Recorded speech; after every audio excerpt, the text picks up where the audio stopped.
Hi everyone, I'm Sam, I'm Ashish, and you're tuned in to Make It Make Sense. and today we have a special guest with us, Pratik, who is the marketing and communications assistant for the financial fitness team at DePaul Central. Hello, everyone. So today we have a question for you guys. If you could make your dream purchase tomorrow, what would you buy? My dream purchase would be to buy an airline just so I could travel wherever I wanted to in the world whenever I wanted to. That's pretty cool. Yeah. What about you, Pratik?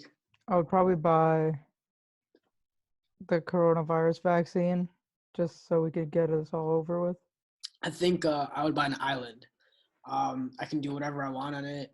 I can build a house on it. It's non-depreciable. Land is always considered non-depreciable in accounting, so it'll never lose value. So speaking of like your dream purchase, today we're going to be talking about the purchasing power of Gen Z. For anyone who doesn't know the breakdown between the different generations, here it is. So Generation Z is anyone who was born from 1997 till now. They're 23 and younger. They make up about 90 million in the population. Millennials are anyone from 1981 to 1996, and they're currently about ages 24 to 39.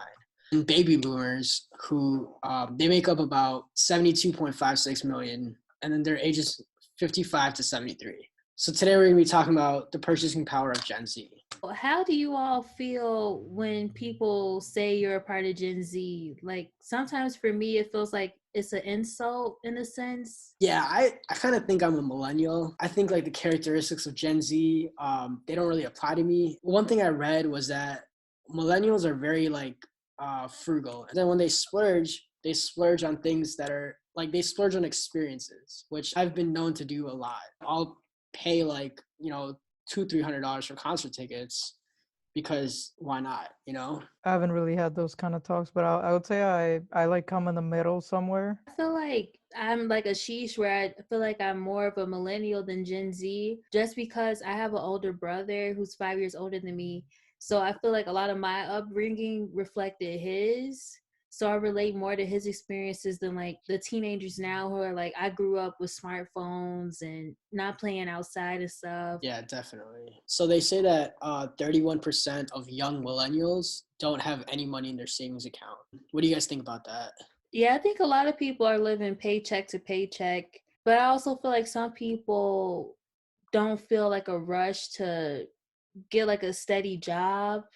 They're like part of the millennial and Gen Z generations. Like they're just kind of pursuing what makes them happy, which is like a subject we talked about a little bit last week. But sometimes like doing what makes you happy doesn't necessarily produce like a lot of income. So I could definitely see them like not having a lot of savings. I also think the increase in like student debt and like student loans is also some cause of that because most of the time you'd be paying off maybe where you live and like part of your student loans, and just like that your entire paycheck's gone, and so it's hard to save when you're spending a lot of it on other places where you have to spend it. And another thing too, like the cost of tuition now is so much more higher than when like baby boomers were in college, at least in the US. So that's something that they didn't have to deal with. So they might not necessarily understand the struggles that we experienced or are going to experience soon when it comes to student loans and student debt. I totally agree.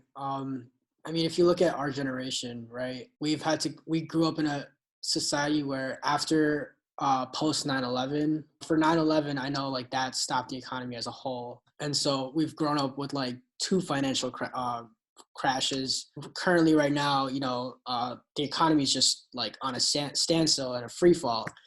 We're growing up in an age where it's really hard for us to like pay everything back, I guess. How do you all feel about the rise of like e-commerce? Do you feel like it's a good thing for the economy? Is it negative? Like, what are your opinions? So I think it's beneficial for the economy. As much as it kicks out a lot of like the brick and mortar franchises, it also like causes the companies to adapt.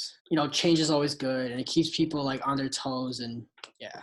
I would definitely agree with that. With the rise of e-commerce, there's also like a rise of small businesses, or just who are maybe even right now who are like have free time and want to come up with their own businesses for like maybe some clothing or some of the hobbies that they have. E-commerce gives them a way to kind of still have like a, maybe they don't want to leave their job they're currently in, but also pursue like a side hustle kind of thing. When it comes to like you personally, do you prefer to shop in person or online? And this is like pre-pandemic. I like to view things online and then try them out in the store. Like for example, like shoes, definitely. I like to look online for all the shoes that I can find, and then like just to see like the size and the fit and the like the actual like physical shoe itself. I do use like online for seeing if I can find like a cheaper price. I usually do the same. Like depending on stuff like clothing, I think it's better to try it out because there's not really universal size,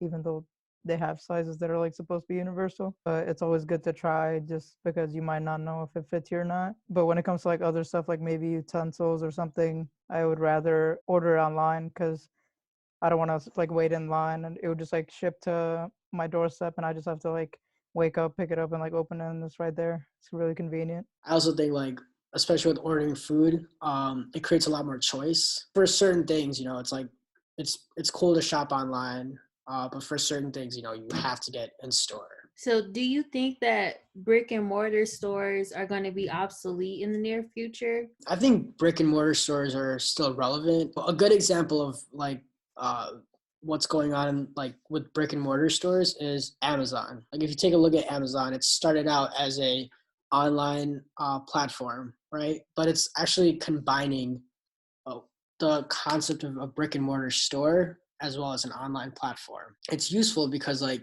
it can serve as like, and this applies to any retailer that has both online infrastructure in place and like in store infrastructure. So it's useful because like it serves as a pickup point. As fast as like delivery can get with like 2 hour delivery and like 1 hour delivery, it'll never be able to compete with like just getting a product instantly in store. I'd say I completely agree because even when looking like at Amazon, like you said, they they're an online company, but they bought Whole Foods, which is like a brick and mortar store. So even Amazon understands like the importance of like having like a physical store that people can go into and like get like stuff like fresh produce. I still wouldn't buy online. I'd rather go to like a physical store to actually see it and like check like the freshness of like something I want to eat. So I think that's where like the stores like outshine the online markets. I have a question for you guys. What do you guys think shopping will look like in the next 10 years? I feel like it would be mostly virtual, to be honest, but there'll probably be like a lot of curbside pickups, like shipped to your house or delivery shipped to your house. Oh my god! But I feel like that'll probably be more common for everybody, and people won't necessarily spend a lot of time shopping in stores just because I feel like at least in the US, like time is an investment. So if we feel like we're wasting time, like actually browsing around stores and stuff, we won't be as likely to do it, and it's more convenient to shop at home online. I just hope there's a lot more hand sanitizer available. And toilet paper and paper towels. I went to Costco. This is like a random story. I went to Costco for the first time with my mom. I'm telling you, they only had like 5 packs of toilet paper left. Depending on how far ahead we go, I think I think like in the near future, I don't think like the stores are going anywhere. I think it's gonna be more driven by online stuff, but the stores are still gonna be there. But then you go like 3005, they're gonna be like Elon Musk tunnels and like drones shipping us our stuff. So I feel like that's gonna be the future. But for now, and like I think for like a good while, the stores are gonna be still be there, even if they aren't as frequently used. Another idea could possibly be that we'll still have like those stores like or mega malls, because I feel like those are gaining popularity. Like people enjoy, or at least tourists enjoy, like those large malls, but like for everyday purchases I don't think that people will go to them. I'm starting to see a lot more like places in airports, like a lot more malls and airports, which I think is a really cool concept, especially with like the high end brands like Louis Vuitton and Gucci and like Burberry. They're all in like I went to like London, or I had a layover flight in London, and then I checked out like the airport, and there was like all these like high end stores with like a lot of like products and stuff, and